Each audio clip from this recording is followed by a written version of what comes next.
Christianity is objectively good and beautiful for women, even beyond the most important good news that we just talked about, but including for this life. Unlike Islam, Christianity is good news, not only for men, but also for women. It's not only true, but it is far better for women than any other worldview. And so if we look at Christianity versus Islam on teachings about women, we see a stark contrast. So for example, in Christianity, women are created in the image of God.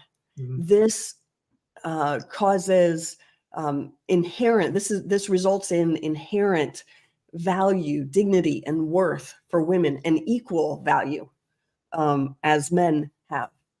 And in Christianity, according to Christianity, husbands are to love their wives the way Christ loved the church.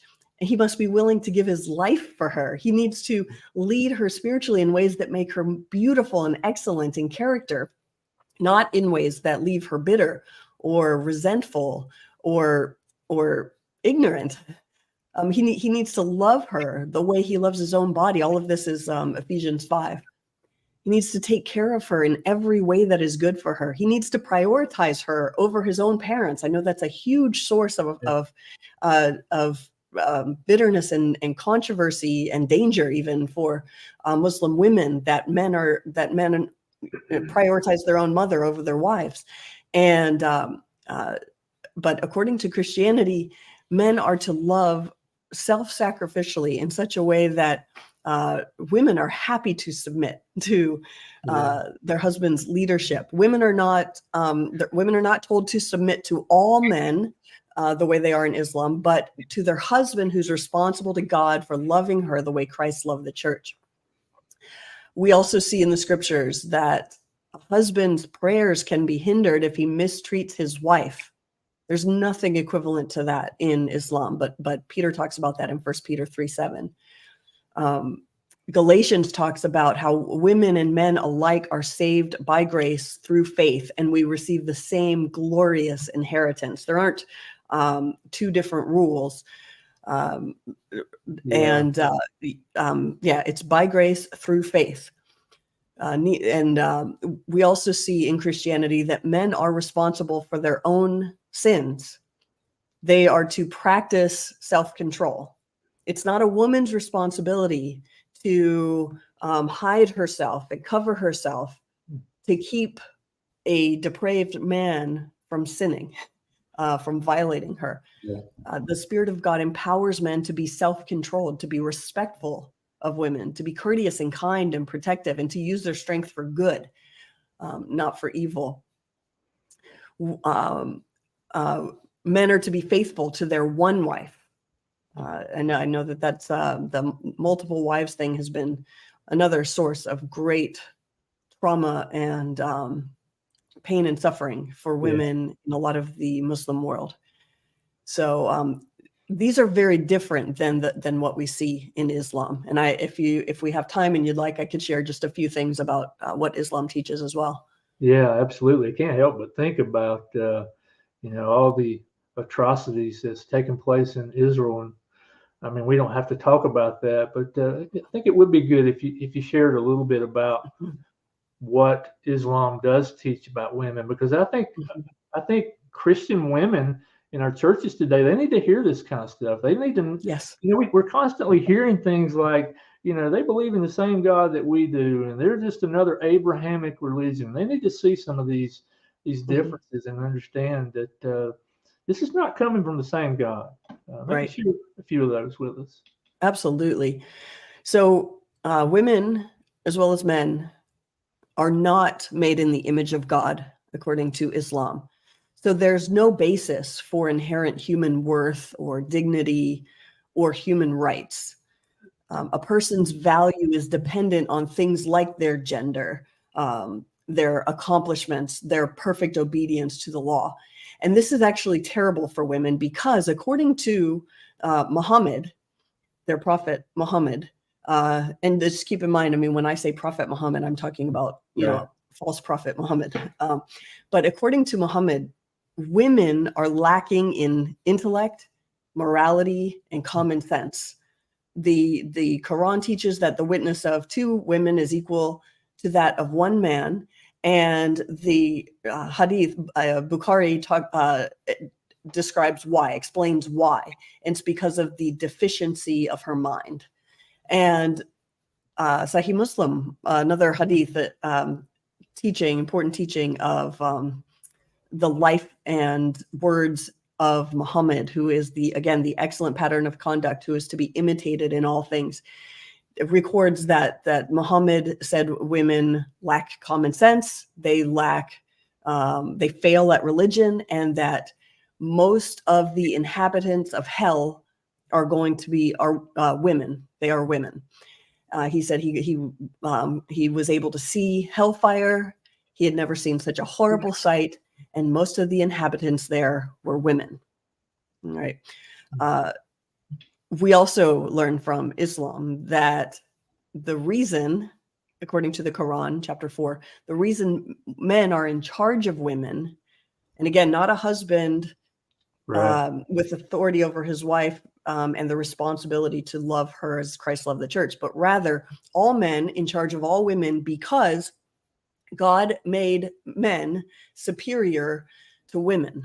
The Bible doesn't teach anything like that, any sort of superiority in value or anything like that.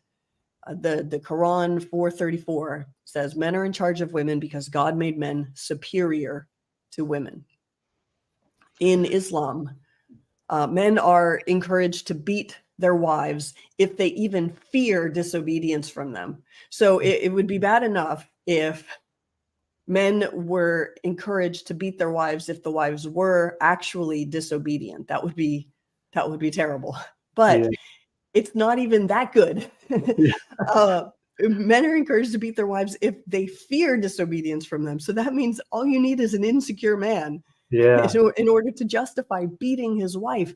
Aisha, Muhammad's child bride and favorite wife, used to talk about, she talked about how the Muslim women suffered more than all the other women, and the bruises all over their skin made them look greener than a green dress. Yeah.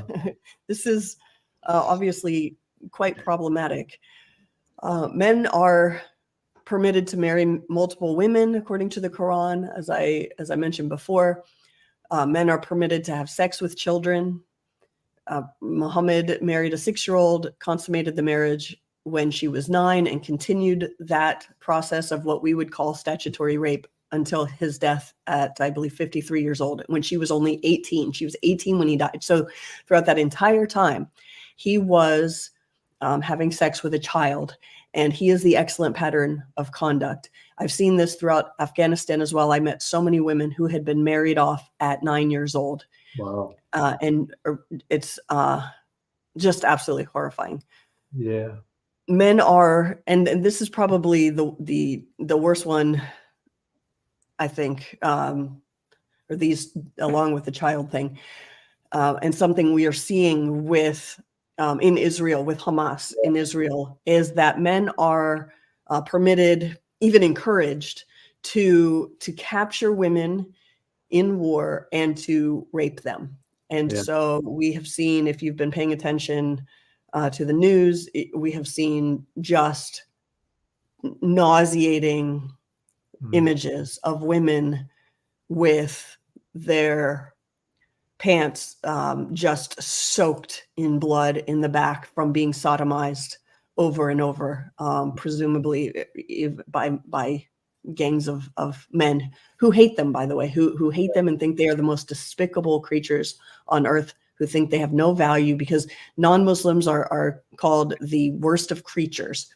If you've ever met a Muslim and asked them how they feel about pigs, you pay attention to the horrifying response, how they look horrified. Well, Islam teaches that that Christians and Jews and polytheists are the worst of creatures. Yeah.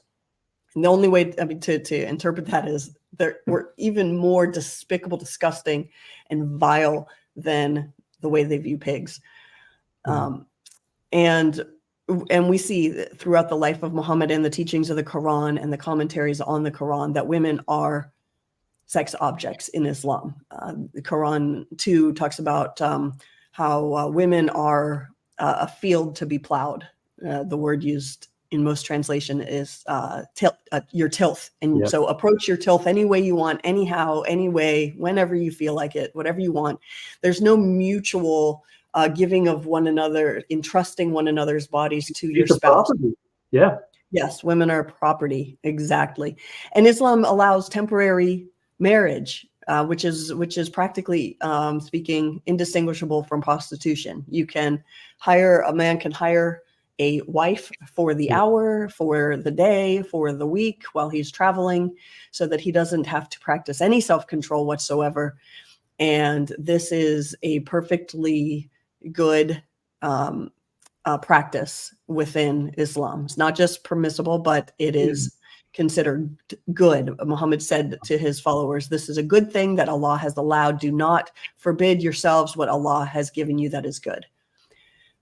So again, I think what we're seeing from Hamas does not come out of absolute nowhere. It does not necessarily come from a place of having been hurt or devalued or not raised by anyone, or any other things which Westerners might imagine that I've heard from them. This is more accurately the following of their sacred sources, the following of Islam according to its scriptures. Wow. It's just so unfortunate that most people in the West are just totally unaware of this stuff.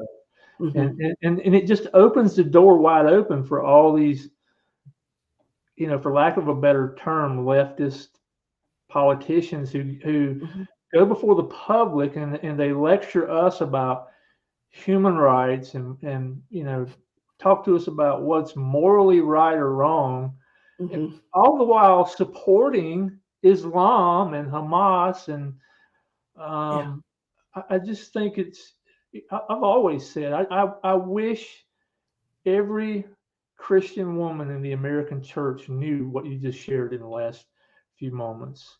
Yeah, so do I. If we can't get men fired up and get them to lead, if women knew this, I think they would respond in a very positive way. And that's again, my heart is to see the church equipped in this area. And we're living in an age of deception, and we've got to respond to this kind of thing according to 2 Corinthians 10, 3-5. We're destroying these type of ideologies, and this is what spiritual warfare is all about. But I'll spare you the rest of that sermon. I love it. Amen, brother.